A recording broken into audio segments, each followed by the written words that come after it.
Olá, queridos alunos, eu sou a professora Mariana e hoje está começando mais uma videoaula de literatura. Fique aí porque o assunto de hoje vai ser Almeida Garré. Vamos contar com a participação especial de vários professores e eu tenho certeza que vocês vão adorar. Primeiro, precisamos saber o que foi o romantismo e para isso contamos com a ajuda da professora Isabela.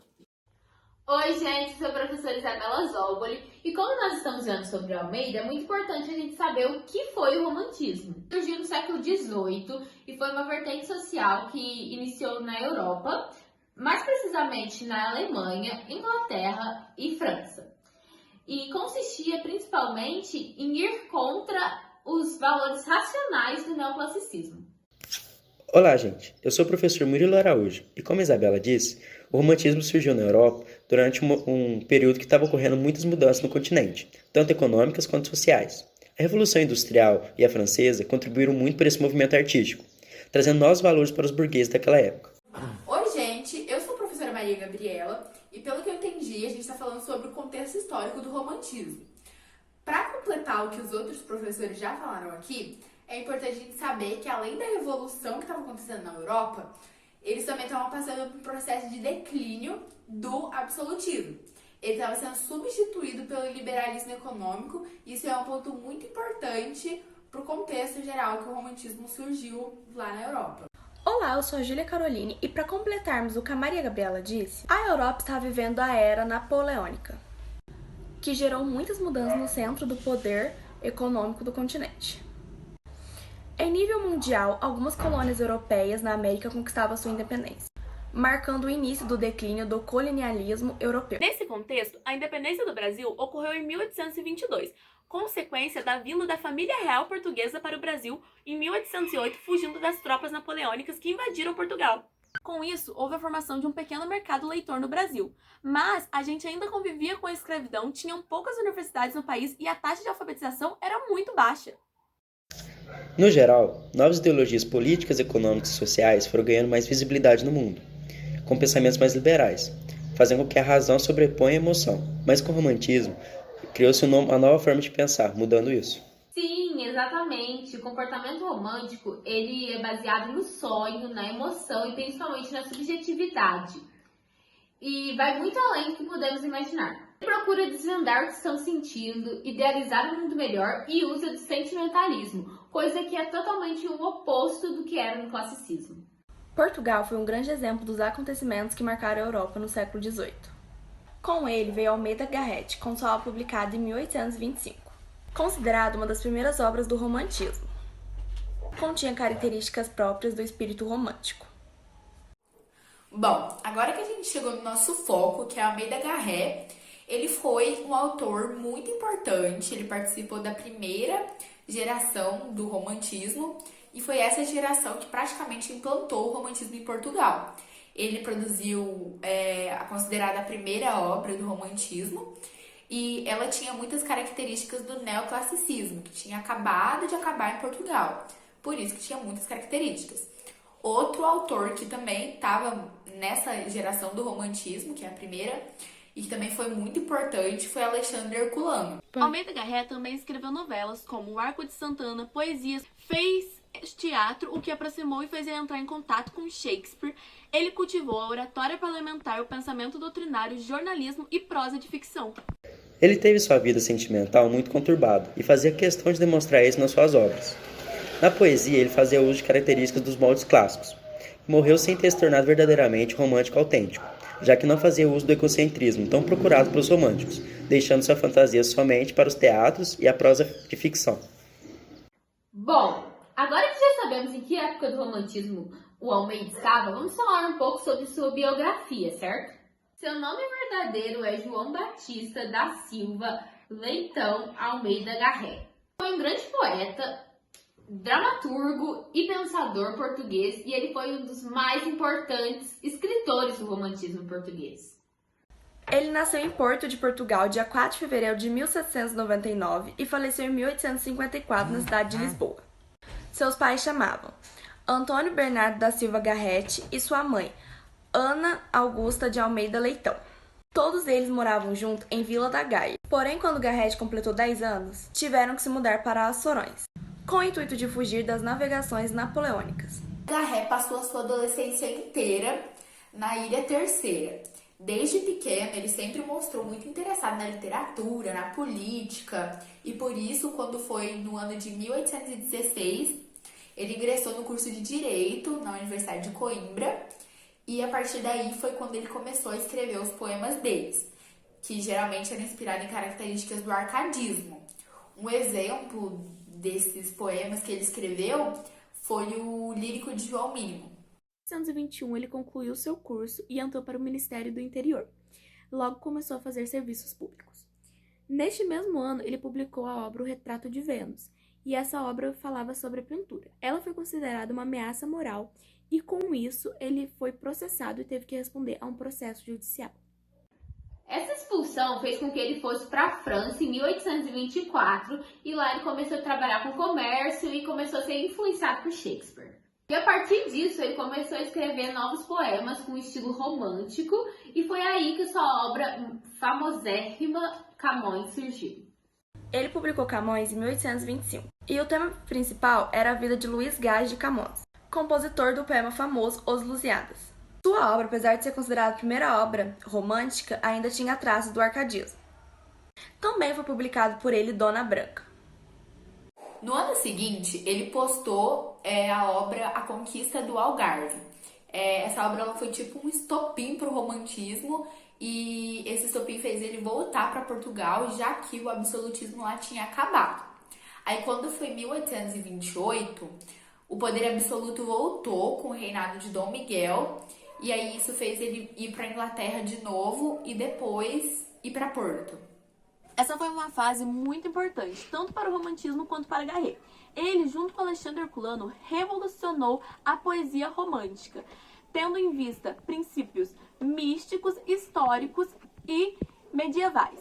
Ele também revolucionou o teatro português, porque ele criou patriotismo, ou seja, ele sempre levantava a pátria, levantava os valores da pátria. No ano de 1836, ele se divorciou e casou com Adelaide Pastor. Essa Adelaide foi quem ele viveu a maior parte da sua vida, foi quem ele viveu até a morte dela, e foi com quem ele também teve uma filha, que ele se preocupava muito, inclusive tem até alguns boatos de que ele representava ela nas obras dele na época, que estavam fazendo muito sucesso. Com esse sucesso, em 1838 ele desenvolveu uma campanha a favor da construção do Teatro Nacional Dona Maria II e do Conservatório de Arte Dramática. A partir disso, ele começou a publicar muitas obras, mas a primeira obra que foi totalmente romântica foi Um Alto de Gil Vicente. Nos próximos anos ainda vieram Frei Luís de Souza, Alfândeme de Santarém e de Filipa Vilhena. Quanto à prosa de Garrett, ele focou em narrar viagens e envolver romance nelas. Viagens na Minha Terra é uma delas, e a mais famosa, e iremos falar muito dela por aqui. Outras obras dele que também fizeram bastante sucesso foi o Dona Branca, foi o Romanceiro, o Confessioneiro Geral, o Flores Sem Fruto e a última que ele produziu no ano de 1853, que se chamou Folhas Caídas, e ela foi considerada uma das obras mais amorosas que ele já produziu, e ela falava do amor de Maria Rosa e Visconde de Luz. Aí você pergunta, e a carreira política dele? Ele cursou direito na área e depois parou? Não. Em 1845, ele se tornou deputado. Em 1851, recebeu o título de Visconde e em 1852 se tornou novamente deputado e atuou por um curto período de tempo como ministro dos Negócios Estrangeiros. Além disso, ele lutou muito contra o absolutismo. Foi também orador, secretário de Estado e membro honorário português. Mas quando descobriu sua verdadeira paixão pela literatura, dedicou-se apenas a isso. Após ele relatar um pouco dessas vistas, uma guerra civil atinge Santarém e ele estava na Inglaterra com a sua esposa Georgina e vão voltar para sua cidade e lá ocorre o famoso encontro com a Joaninha. Durante esse encontro, ele e a Joaninha acabam se beijando e aí ele fica muito em dúvida se ele conta ou não para sua prima que ele tem uma esposa. Nesse período que passa em Santarém, Carlos acaba sendo ferido pela guerra que estava acontecendo. Então ele decide ficar um tempo na casa de sua suposta mãe. E após recuperar, pede a ela para que revelasse o segredo que sempre guardou. Dona Francisca conta e nessa parte descobrimos que Frei Diniz é o verdadeiro pai de Carlos e que sua mãe já havia falecido. Quando o Carlos descobre esse segredo e vê que ele não sabia quem era a verdadeira família dele, ele fica muito revoltado e isso faz ele querer voltar para a Inglaterra, para também reencontrar a esposa dele. Só que quando ele volta, a esposa dele tinha descoberto que Carlos tinha tido um caso com a Joaninha. E isso deixa ela também muito brava, ela fala que não ama mais ele e os dois terminam.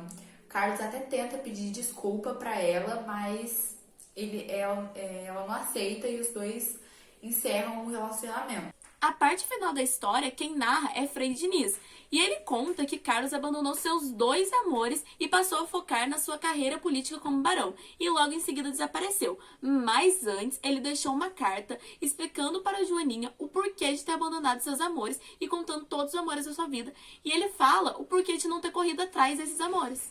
E Dona Francisca acabam morrendo. Georgine se muda para Lisboa e começa a viver como freira. E de acordo com Frei Diniz, Santarém também morre. E assim se desfecha o enredo de Garré. A história, como deu pra perceber, é um verdadeiro caos de família. E todos os personagens são inspirados simbolicamente em Portugal. Carlos, que é o personagem principal, tinha uma personalidade muito instável e ele era muito indeciso, principalmente com relação à sua vida amorosa. De um lado, ele queria ser fiel à sua esposa e do outro lado, ele estava apaixonado pela sua prima. Há boatos dizem que essa é uma personalidade que refletia a de Almeida. Joaninha, a prima amada de Carlos, também era a personagem principal. Ela era uma menina meiga, singela e a típica heroína do romantismo. E durante a obra de Garrett, usaram várias técnicas para que ela parecesse cada vez mais encantadora. Simbolizava a visão ingênua de Portugal. Dona Francisca, ela já era uma idosa, ela era cega e ela representou a falta de planejamento que Portugal se colocava quanto ao governo liberalista, levando a nação à decadência. Por fim, tinha Frei Diniz, amigo de Dona Francisca. Ele era extremamente conservador politicamente. Ele era a própria tradição calçada em um passado histórico glorioso. Uma coisa que é muito importante ressaltar sobre o foco narrativo de Viagens na Minha Terra é que o narrador foi escrito em primeira pessoa e é um narrador protagonista. Ou seja, o narrador é um dos personagens principais. Nesse caso, ele é o autor-narrador que viaja pelo país. Garré ficou sabendo de toda a história através de um companheiro de viagem. Só depois de um tempo voltou para a cidade para saber a verdadeira história com os verdadeiros protagonistas.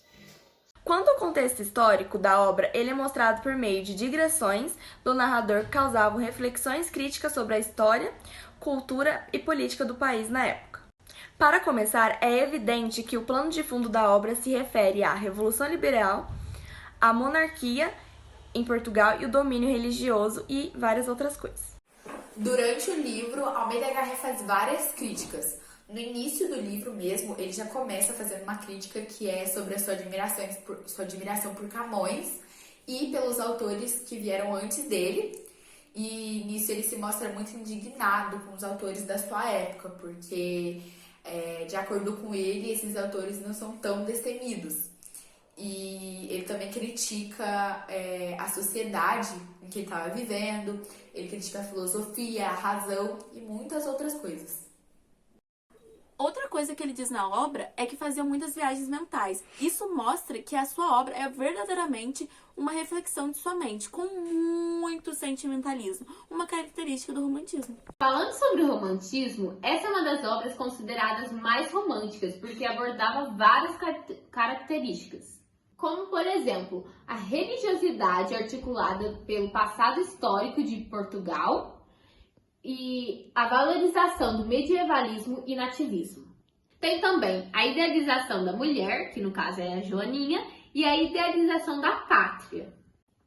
O liberalismo, o subjetivismo, o sonho, a imaginação e o vocabulário comum. Em Minha Terra é capaz de mesclar 2 elementos. A real viagem de Garré junto com uma verdadeira história de amor, característica do romantismo, o que a faz se tornar uma verdadeira obra-prima. Não só essa, mas como outras obras de Garré. As que teve mais destaque foi Um Alto de Vicente, que foi a primeira peça romântica publicada em 1842, que trata-se de uma intensa tentativa de paixão entre a infanta de Beatriz e o poeta Bernardino Ribeiro. O Alfagêmea Santarém também é outra peça feita por ele. Ela foi publicada em 1842 e conta a história do personagem principal, Álvares Pereira. A história se passa durante a crise de 1383 a 1385. Frei Luís de Souza também ficou bem conhecido e é um drama em 3 atos. Foi escrito em 1843 e publicado em 1844, com notas do autor, baseado na vida de Frei Luís de Souza. A obra aborda Filipa de Vilhena, que é uma viúva que arma seus filhos cavaleiros para a Revolução de 1640. E por fim, na prosa, Almeida Garré elevou esse gênero literário através de narrativas de viagem, escrevendo prosas de ficção. Uma delas é o Arco de Santana, um romance histórico, e também a obra que mais citamos até agora, Viagens em Minha Terra. Já está muito explícito que Garré foi uma figura muito importante. Ele basicamente fundiu o estilo romântico, considerado o autor mais completo de todo o século XIX. E suas obras são com certeza as mais lidas. Bom, gente, chegou a hora da gente retomar alguns pontos que foram falados aqui durante a aula, que são muito importantes, como, por exemplo, o contexto histórico do romantismo, que, como a gente já falou várias vezes, é um assunto que cai bastante nas provas e tal. E principalmente a primeira geração, que praticamente foi o assunto dessa aula, que foi quando Garré estourou, foi quando as obras dele fizeram mais sucesso, foi quando realmente começou o romantismo lá em Portugal. Fora isso, a biografia de Garré e suas obras foram assuntos muito comentados nessa aula, porque são de extrema importância para o entendimento da matéria. Principalmente sua obra Viagens na Minha Terra, que é uma das suas obras mais famosas. Ela é bastante comentada e falada porque, além de ser uma história de traição, de amor, de chifres, ela também tem várias partes passadas em Portugal. Bom, agora quanto ao processo de produção dessa videoaula, eu, Maria Gabriela, fiquei responsável pela montagem do roteiro e da parte do Word. A Isabela, junto com o Murilo, ficaram responsáveis pelas pesquisas. A Mariana ficou responsável pela edição e a Júlia Caroline também ficou responsável pelo roteiro, junto comigo. Então essa foi a aula, deixe o seu like, ative o sininho, inscreva-se no canal e agora que você sabe quase tudo da obra Viagem na Minha Terra, comente aqui embaixo o que você achou dessa obra. Até o próximo vídeo, um beijo! Adorei estar aqui, amores, eu espero que vocês tenham entendido e eu espero que vocês tirem nota máxima nos trabalhos e provas sobre nosso queridinho Almeida. Beijo!